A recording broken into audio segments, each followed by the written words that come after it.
Welcome back. Today we continue our series today we continue our course in system design fundamentals.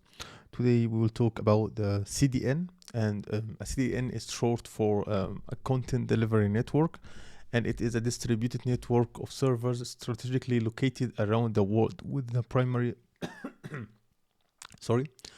with the primary purpose of delivering web content such as web pages, images, videos, and maybe JavaScript scripts and CSS and HTML files and other assets to users more quickly and efficiently. The CDNs are designed to reduce the latency, load times, and bandwidth consumption associated with serving web content by I have something with my I don't know. So where we are, the CDNs are designed to reduce the latency, load balance, and bandwidth consumption associated with the serving web content by serving it from servers that are geographically closer to the end users. So let's talk about how it will work. So let's say that assume that we have a client here. Okay, we have a client, and let's make the okay, and let's copy this client.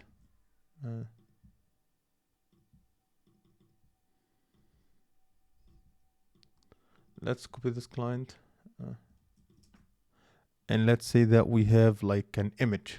Let's say that we want to serve this image, and we have like the origin of the image, image. Okay, and the client, let's say the client is quite way far away from the location of the original image server, and when the client trying to access the it's too big. Why it's look like that?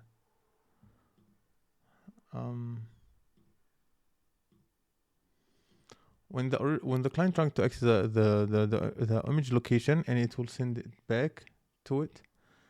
As you can see, it takes all of this space and all of this time to get. So here where the CDNs come to place. The CDN, as we said, is the distributed network of servers that is strategically located around the world, and it's basically located the closest place to the client. CDN. So what will happen in the CDN? The CDN, it will cache the original image here directly, so the client will not have to ask for all of this, not to have to go all of the will not have to go all of this way. Oh no, sorry, I want this. It will not have to go all of this way to get the original image. It will just have to ask for the CDN directly, and since the CDN is closer to the client and the CDN is a cache, so it's in memory storage, this will reduce the latency, and it will reduce the load time and the bandwidth consumption associated with the serving web content by serving it from servers that are geographically closer to the end user. So this is the main reason and the main thing that we use the CDN.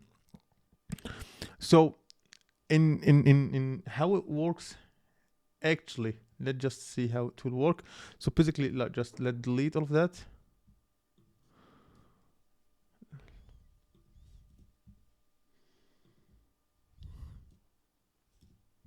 So let's say that the client want to access a specific image. So it will try to ask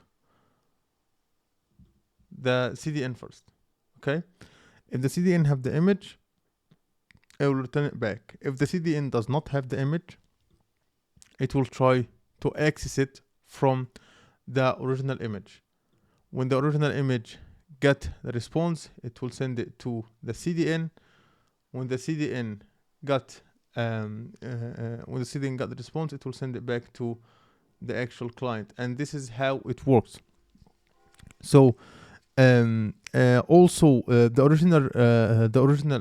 origin image, it returns the image .png, for example, to the CDN server, which includes optional HTTP headers like time to live, like TTL, which describe how long the image is cached.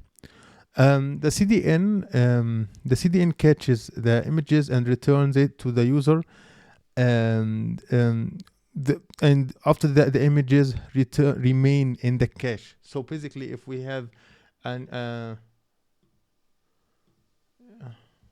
if we have another client, let's delete this one. Let's delete this one. Let's copy this client.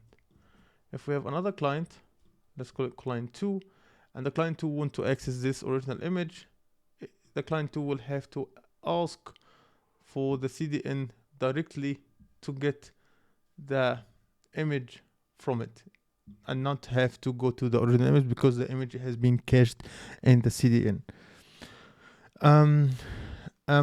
There are some considerations that you should take in your mind while using a CDN. First, you should talk about the cost, because CDNs are run by third-party providers most of the time, and you are charged for data transfers in and out of the CDN. So caching infrequently used assets provides no significant benefits, so you should consider moving them out of the CDN, for example. And also you should know what exactly you want to do, because you don't want to put a lot of cost on you. After that, we want to talk about settings and appropriate cache expiry, and we talked that in the previous video, that for time sensitive content, setting a cache expiry time is important. The cache expiry time should neither be too long or nor too short. If it's too long, the content might no longer be fresh. If it's too short, it can cause a repeat reloading of content from original servers to the CDN, which will end it to be more cost of you. We have the CDN fallback, so you should consider how your website and applications copies the CDN failure. If there is a temporary CDN outage, clients should be able to detect the problem and return resources from the original. After also, we talk about like the invalidating files. Like, you can remove file from the CDN before it expires by performing invalidate like the CDN. We can use like an API for that, or use object versioning to serve different versions of the object to version an object. You can add like a parameter to it, like we have like v1, v2, v3, something like that. And this is how the CDN works. And I don't know if you remember, if you watch my previous video. So if you watch my previous video, you know what all this system all about. And basically, we're trying to create a distributed system, and with each episode we try to add to it a new component. So here we try to, let's just copy this DNS, and let's just say that this will be the CDN, and it will be connected directly with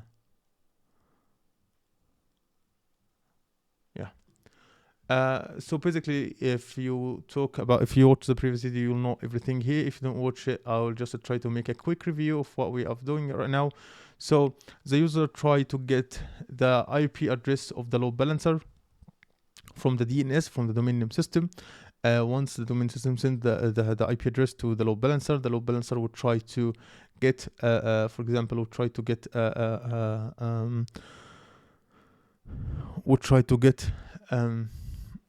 to distribute all incoming requests across web servers. The web servers will try to get, to connect with the database master and the cache. And if there's data being required, they will try to fetch it from the cache. If it's not there, they will try to fetch it from any DB slave that support read operations. And once they get it, and once the web server get the needed data, they will store it in the cache. So it will be easier in the future to be accessed. and after that it will be sent back to the user. And in terms of the CDN, we have the static content as such as the assets, the JavaScript, the CSS, the images, etc. are no longer served by the web servers right now. We do not serve them by the web servers, and actually they are fetch from the CDN for better performance, like if you wanna fetch the assets. The second thing, the database load is lightened by caching the data. So basically we right now reduce the load on the database, and also we reduce the load on the web servers since we do not get the static content from the web servers anymore, and we get them from the CDN instead. So that's it for this video, and I hope you like my content. If you like my content, make sure to subscribe and hit the notification bell so you never miss a video, and see you in future problem.